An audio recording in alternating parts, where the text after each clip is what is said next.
Isang seryosong insidente ang naganap sa Caloocan nitong nagdaang Biyernes. Isang kilalang political vlogger ang tuluyan ng pinatahimik matapos barilin sa loob mismo ng kaniyang inuupahang bahay.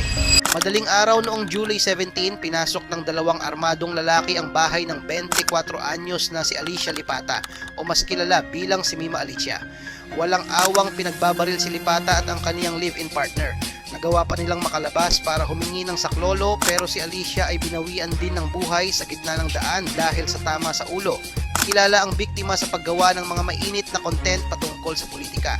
At anuman ang pananaw ng bawat isa sa atin, ang pagbawi sa buhay ng isang tao sa ganitong paraan ay isang malinaw na krimen na dapat panagutan sa ilalim ng ating batas.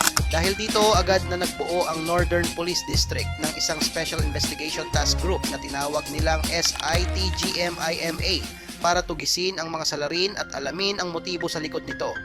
Umaasa ang mga otoridad na may makakapagbigay ng kopya ng CCTV or impormasyon para malutas ang kaso. Kayo mga boss, ano ang reaksyon nyo sa balitang ito? I-comment nyo sa ibaba at mag-ingat po tayong lahat.